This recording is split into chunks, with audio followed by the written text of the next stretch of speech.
mintanya itu sudah, kita itu kalau berdoa mintanya ecek-ecek, minta kaya lah, minta sehat, itu ecek-ecek.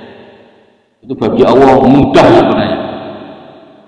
Kita berdoa minta kaya, sehat, nah itu bagi Allah mudah yang seperti itu. Kalau sampean ingin tahu permintaan yang paling besar bagi hamba kepada Allah, mu'dhamu soal minallah, paling agung-agungnya, paling baik-baiknya, paling besar-besarnya permintaan kepada Allah. Ini sampean praktekkan permintaan ini. Ini permintaan yang paling mentok sudah, tidak ada lain selain permintaan. Kalau kita itu biasanya kalau berdoa biasanya minta sehat, minta kaya, minta ini macam-macam. Ya Abdullah wahai hamba Allah, idza talaqta minallahi fatlub minhu ayyus lihaka min kulli wujuhin. Ya Abdullah wahai hamba Allah, idza talaqta, apabila kamu meminta, berdoa kepada Allah Subhanahu wa ta'ala,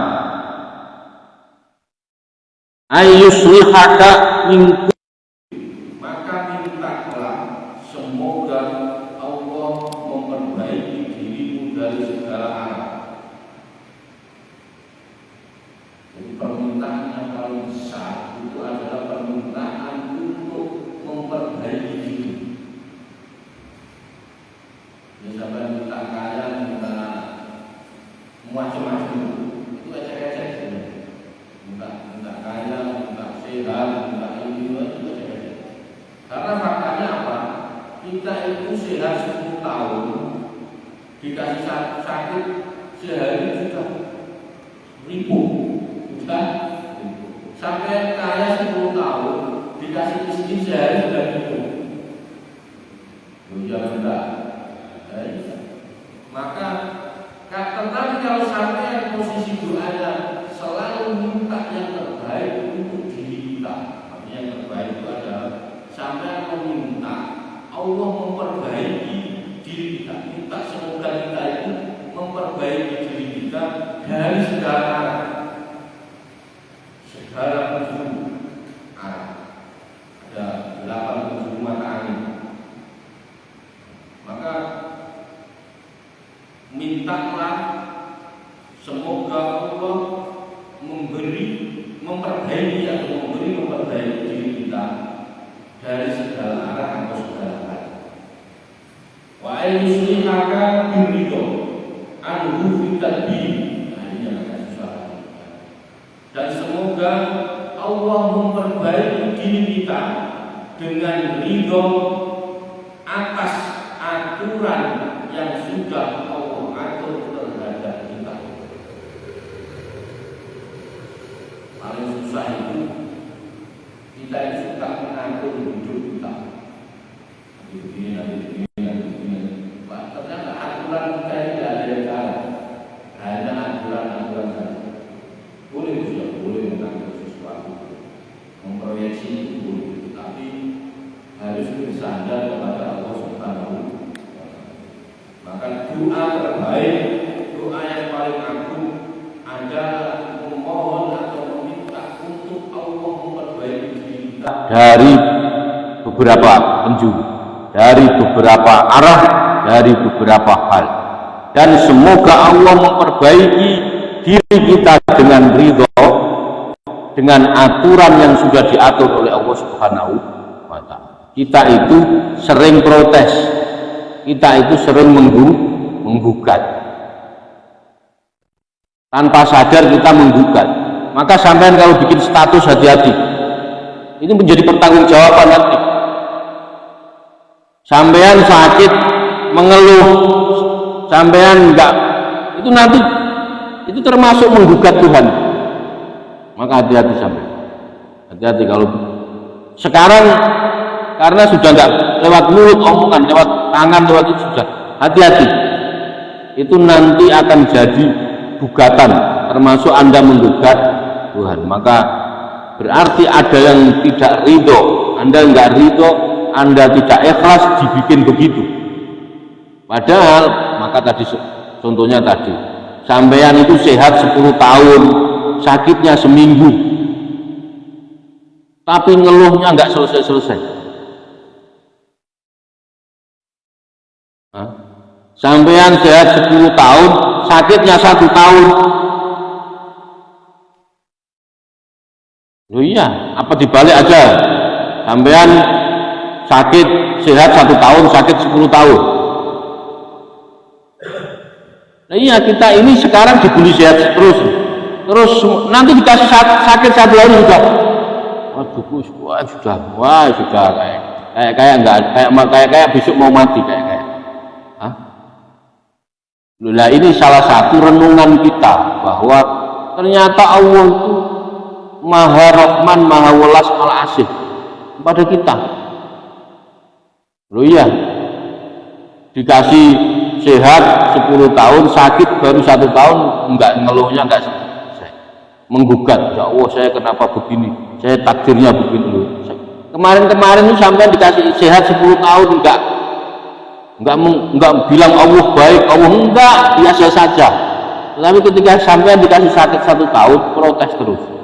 Maka ini salah satu contoh kita menggugat. Kita kemarin kerja 5 tahun 10 tahun dikasih PHK sehari bingung, di PHK sehari padahal kemarin 15 tahun semua saya nggak pernah, ya Allah itu memang baik, Allah nggak pernah. Ketika di PHK sehari bingung. Maka ini salah satu catatan renungan kita. Maka sampean kalau minta kepada Allah itu doanya itu mintalah Allah untuk memperbaiki diri kita. Ini yang pertama. Nah setelah itu sampean mau minta yang lain nggak apa-apa, tetapi minta ini dulu ya. Kita itu sudah biasa minta kaya, minta sehat, minta anak soleh, itu sudah biasa itu. Tetapi kita tidak pernah meminta Allah memperbaiki diri kita. Nah maka saya biasa nulis kadang kita itu melihat scroll Instagram atau Facebook atau status WA nasihat-nasihat agama, dan kadang kita sendiri yang memposting nasihat agama itu. Tetapi kenapa kita begini-begini aja, nggak ada perubahan? Padahal kita sering posting nasihat agama, atau kita membaca tentang nasihat, tapi kita nggak berubah, ya begini-begini aja, nggak ada perubahan. Nah itu bukti bahwa kita nggak pernah berdoa bahwa Allah untuk memperbaiki diri kita tambah baik. Contohnya begitu. Saya lanjut. Summa innaka abdun syarutun tolaba minka anta guru ilai fafararta minhu. Kamu termasuk hamba yang melarikan diri. Allah menuntut kamu untuk menghadap kepadanya, tapi kamu malah lari dari itu semua. Fafararta minhu fa innal firara yakunu bil af'ali wal af'ali wal himmam. Di kita termasuk hamba yang melarikan diri. Ketika dipanggil kita malah menjauh. Padahal ketika dipanggil itu kita mau dikasih sesuatu. Sampean manggil anak itu biasanya pasti mau ngasih sesuatu, tetapi kadang kitanya malah lari. Jadi pas Allahu Akbar itu sampean mau dikasih sesuatu itu, cuman kita malah lari. Maka dengan pekerjaan, tingkah kita dan tujuan kita, artinya apa? Kita ini tidak dikatakan orang yang melarikan diri. Bagaimana sampai ditanya tidak melarikan diri, nggak mau, tapi faktanya ketika dipanggil tidak pernah datang. Sampai punya anak, manggil anaknya nggak pernah datang, kalau dipanggil lari, kalau dipanggil lari. Padahal ketika manggil itu kita mau ngasih sesuatu atau mau mau memberi omongan sesuatu tapi tidak pernah mau. Terus dikatakan kita melawan tidak mau, akan lucu. Maka ini salah satu bahwa ya kita ini termasuk hamba-hamba yang suka melarikan.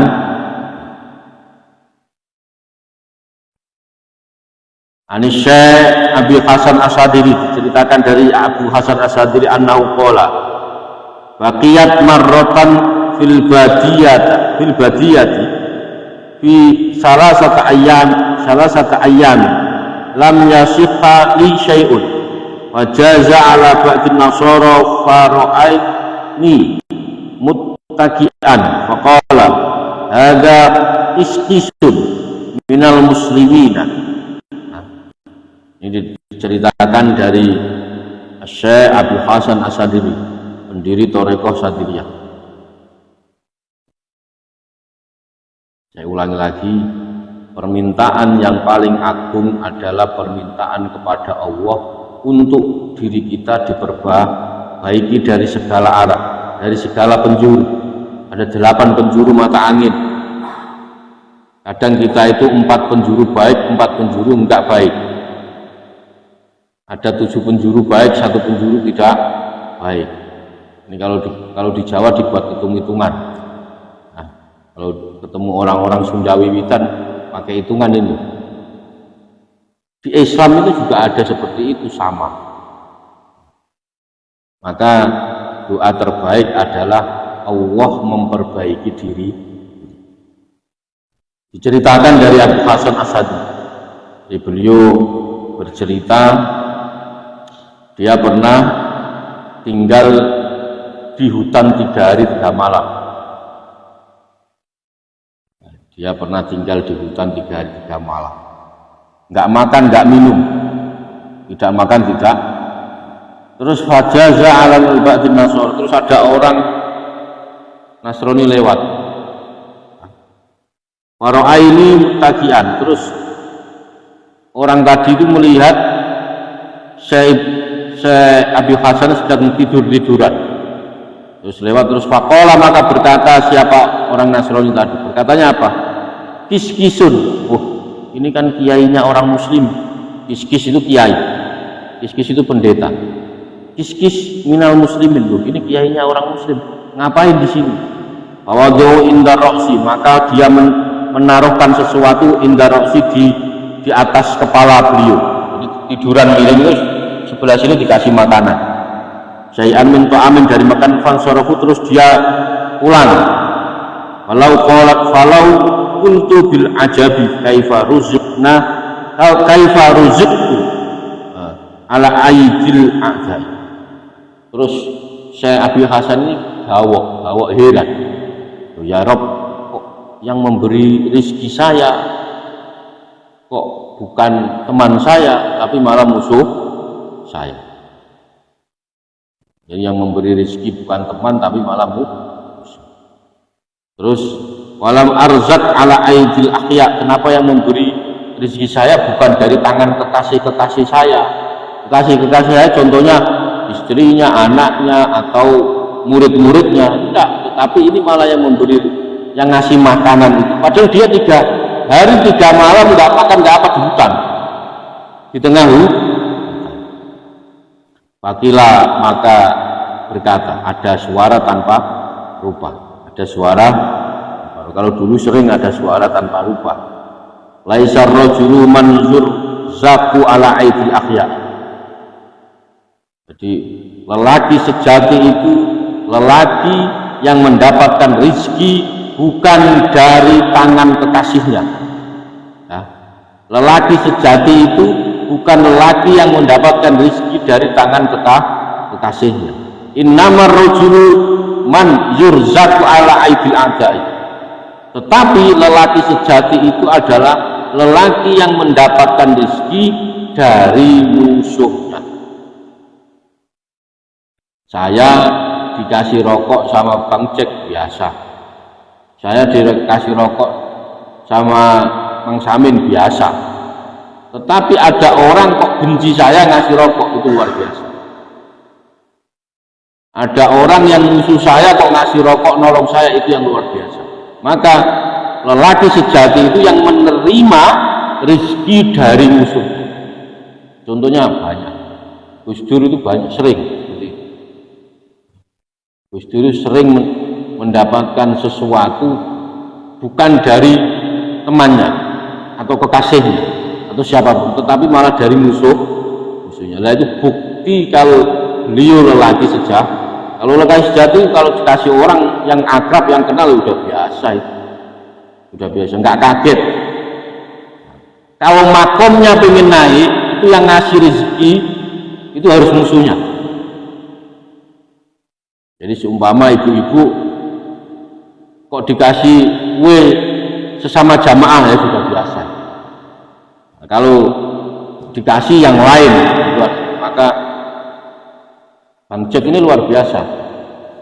Kenapa? Yang ngasih rezeki bukan orang Indonesia tapi orang Jepang. Istimewa. Lu istimewa. Lu dan serius. Kata Mang Samin musuh itu. Maka lelaki sejati itu bukan yang dapat rezeki dari kekasih-kekasihnya, istrinya, muridnya, tetapi malah dari musuh. Ini Bang Cik itu istimewa.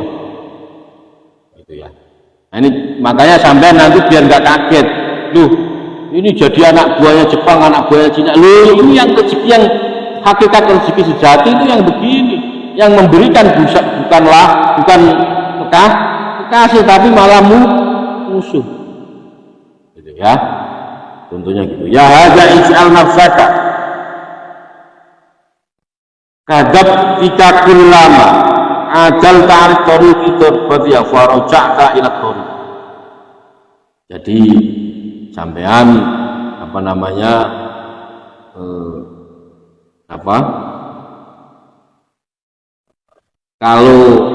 kalau ingin jadi lelaki sejati harus mendapat rezeki dari musuh. Bang Jack ini termasuk istimewa. Wahai orang yang ya ada, wahai orang baik, itu aja ya. Ij'al nafsaka, jadikanlah nafsumu kadab tika sebagai kuda tunggangan. Ulama ajalat, dan ketika kudamu keluar anitoriki dari jalur atau dari rel, dorbataha, maka Anda harus memukul, segera mukul. Faroja'ka, maka kembali apa kuda tadi ila toriki maraja. Jadi sampean itu harus memposisikan nafsu kita, nafsu sampean punya nafsu, semua ini punya nafsu. Nah, nafsu ini anggap sebagai kuda tunggangan. Jadi kalau nafsu ini sudah mulai punya keinginan yang di luar rel, maka sampai harus pukul dan kembali ke jalurnya lagi. Jalan lurus, ketika dia mulai keluar rel, sampai pukul lagi, sampai mengingatkan lagi, sampai ngaji lagi. Kita ini kan punya nafsu masing-masing, ada yang ini, ada yang ini. Nah, anggap saja nafsu itu adalah kuda tunggangan kita. Ketika nafsu itu, kuda itu sudah mulai keluar dari jalurnya, sampean harus mau memukulnya. Sama ketika nafsu itu sudah mulai ingin yang tidak-tidak, ingin inilah, ingin macam-macam, maka sampean harus segera memukul. Kalau enggak, kebablasan dia keluar, dan kita pasti nggak bisa mengendalikan. Maka kalau sudah mulai nyerempet ke kanan-kanan atau ke kiri-kiri, itu sampean harus segera berhenti, harus dihentikan itu. Kalau enggak, kita nggak akan mengendalikan, kita nggak akan bisa mengendalikan. Maka ketika seumpama kita itu memukul kuda tadi itu, dipukul ke kanan, dari sebelah kanan dia akan balik ke kiri. Kalau dipukul sebelah kiri dia akan balik ke kanan. Lah, kondisi jejak istiqomah ini loh, itu yang susah. Maka sampean ya namanya pasti ke kanan-kanan, ke kiri. Nah, itu nafsu kita seperti itu. Kadang punya keinginan, yang kadang keinginannya itu macam-macam ya, macam-macam. Maka itu harus segera dipukul, harus segera diingatkan. Maka ngaji kayak seperti ini salah satu contoh untuk mengingatkan nafsu kita yang mulai keluar dari rel. Kulama adalah manitori dorbatan. Jadi ketika pakaianmu keluh atau ketika pakaianmu kotor, lalu segerakanlah Anda cuci. Ketika sobek harus segera dijahit. Ketika pakaianmu sudah jelek ya harus diganti tentu kita akan mendapat keberuntungan. Jadi kalau diistilahkan oleh pakaian, semua sampean pakaiannya kotor harus segera dicuci. Kalau enggak pasti akan segera akan tambah kotor. Ketika pakaianmu ada yang lubang atau yang sobek harus segera dijahit. Kalau enggak pasti robeknya sama panjang. Ketika pakaian itu sudah jelek, sampean sudah punya nafsu yang paling jelek, maka nafsumu harus diganti. Sering-sering datang ke majelis ilmu. Baru julid.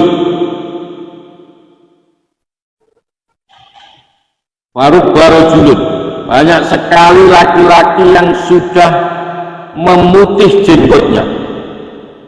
Ada yang jenggotnya sudah putih, ada.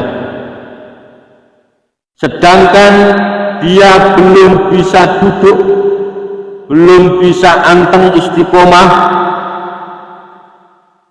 yang disertai meneliti kesalahan-kesalahannya.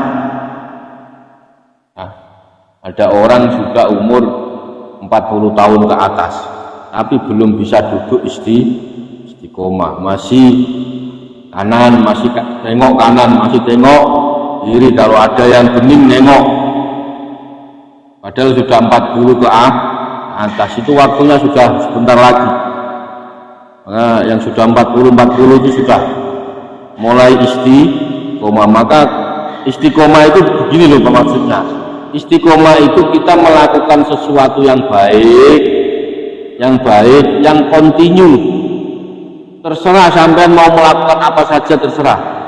Tapi yang baik, yang kontinu, harus sudah bisa duduk agak lama.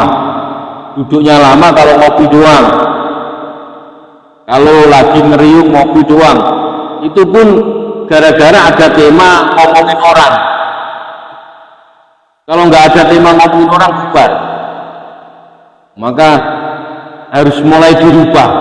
Boleh duduk ketawa-ketawa itu boleh, karena itu salah satu yang mengalahkan setan, itu begitu. Tetapi kita harus sudah harus kuat duduk yang agak lama, yang istiqomah. Contohnya apa ya? Wiridan. Itu maksudnya. Yang agak lama itu ya menurut sampean setengah jam lama ya nggak apa-apa, 1 jam lama ya nggak apa-apa. Kenapa? Itu salah satu untuk meneliti kesalahan-kesalahan kita, meneliti nafsu-nafsu kita, atau bisa salah satu cara untuk mencuci, mengganti nafsu yang baru. Sampean duduk istighfar, sholawat, la ilaha illallah 100 cukup, ngopi lagi, besok begitu lagi. Nah kalau besok mulai kayaknya saya kok sudah mulai, itu nanti sampean kerasa sendiri kok mulai kerasa ini, itu nanti jalan sendiri. Maksudnya jalan sendiri itu gini, 100 itu mulai merasakan kenikmatan. Ya yang bisa merasakan ya sampean sendiri, saya nggak bisa. Masing-masing individu. Syekh diceritakan dari Syekh ketika aku memulai suluk laisa al marju ya. Ya, ini benar Bu. Jadi Syekh Makinuddin Al-Asmari memulai suluknya, yang dia lakukan adalah meneliti dirinya setiap sore hari. Pagi ngomong apa, sore dicatat. Pagi ngomong apa, sore dicatat. Kalau ngomongnya banyak, istighfar. Kalau ngomongnya sedikit, alhamdulillah. Nah, kalau ada yang mau begini, nggak apa-apa. Selama 40 tahun. Nah, jadi saya Makinuddin gara-gara itu diangkat jadi wali. Jadi jadi wali itu sebenarnya bukan kok terus sholatnya ini, enggak, biasa aja. Wali itu ada yang jadi wali karena makan. Dia menjadi kekasih Allah karena makan. Jadi setiap satu suap bismillahirrahmanirrahim, alhamdulillah, dinikmati betul. Ya Allah, saya berterima kasih karena begini. Nanti satu suap lagi bismillah, alhamdulillah. Gara-gara itu mati jadi wali. Maka sebenarnya banyak cara jadi wali, banyak. Ya, termasuk takut sama istri ini bisa jadi wali. Ya, serius, banyak wali yang diangkat karena takut sama istri. Semua wali itu nggak ada yang berani sama istri. Maka sampean jangan pengen jadi wali kalau sama istri masih berani. Ya, serius, Sayyidina Umar itu galak-galaknya orang Pak. Oh, itu kalau ketemu istrinya nggak berani ngomong. Nah, siapa lagi banyak saya mau cerita, cuman gara-gara di ini saya nggak berani. Gitu. Maka jadi gini loh maksud saya, takut sama istri, nggak berani sama istri itu jangan gengsi. Jangan gengsi. Wah, gengsi Gus, saya masuk kalah sama. Loh, Sayyidina Umar itu sahabat terbaik, orang paling galak, biasa bunuh orang. Nah kita ini galak-galaknya nggak pernah nempeleng orang aja nggak berani kita ini. Hah? Sayyidina Umar itu sudah galak, preman, biasa bunuh orang, sahabat terbaik, gitu. Sama istrinya lo nggak bisa ngomong.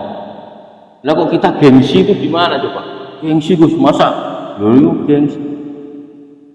Repot. Sekarang itu dibulak-balik. Gara-gara dalil apa namanya, laki-laki itu harus lebih utama dibanding perempuan.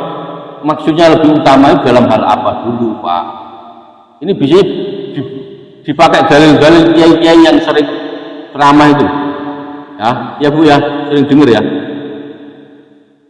Jadi sampean kalau kalah sama istri itu bukan kalah posisinya. Bapak-bapak itu posisinya jangan gengsi, nggak berani sama ibu kok gengsi. Gimana? Sebenarnya saya punya catatan banyak, gara-gara saya takutnya nanti orangnya tahu di sini. Wakana indah. Jadi posisinya Syekh Makinuddin itu ketika memulai suluknya, beliau menghitung perkataannya, setiap perkataan dihitung. Jadi pagi ini saya ngomong berapa kata. Kalau dia ngomongnya banyak, istighfar. Kalau dia ngomongnya sedikit, alhamdulillah. Dan mendapat sepertiga kalimat salah. Kalau dia ada kalimat yang salah, dia istighfarnya berkali-kali. Maka ini latihan. Kalau pengen jadi wali, selalu introspeksi, selalu muhasabah. Saya tadi sehari sampai sore ini banyak salah apa banyak benar? Kalau banyak salah istighfar, kalau banyak benarnya alhamdulillah. Jadi mengkoreksi diri kita kita sudah umur 40 tahun ke atas, maka harus agak betah duduk lama untuk meneliti nafsu-nafsu yang enggak karu-karuan. Sudah apa ya, mengeluh itu sudah lewat lah. Nah, ini sudah lewat, mengeluh ini sudah lewat. Karena apa? saya yakin kita lebih banyak nikmat dibanding sakitnya. Sampean paling sakit paling lama setahun, nggak pernah sakit setahun, palingnya sebulan 2 bulan, tapi sehatnya bertahun-tahun. Sampean nggak bisa makan palingnya sehari 2 hari 3 hari, tapi selamat bertahun-tahun sampean makan. Sampean telat beliin susu anak paling sebulan 2 bulan, tapi susu anak ada terus bertahun-tahun. Sampean nggak pernah beliin apa ya, kalau yang ini palingnya cuma sekali beliinnya, beliin baju istri, beliin emas istri palingnya sekali. Kalau terus-terusan enggak Bu ya, kebalik kalau yang ini. Tetapi kalau nikmat-nikmat yang lain pasti kita lebih banyak nikmatnya dibanding susah. Nah, maka inilah renungan yang perlu kita renungi ketika sudah umur 40 ke atas. Sudah umur 40 ke atas. Lah yang belum, kayak Kang Mustafa itu belum Kang ya? Sudah lewat. Wih, 30. Wih, masih muda berarti. Wah, top. Wih. Itu ya. Maka semoga kita menjadi hamba yang lebih baik. Allah memperbaiki hati kita, Allah memperbaiki tingkah laku kita, Allah memperbaiki semuanya termasuk iman Islam kita semua. Nah, cukup, kurang lebihnya saya mohon maaf. Wassalamualaikum warahmatullahi wabarakatuh.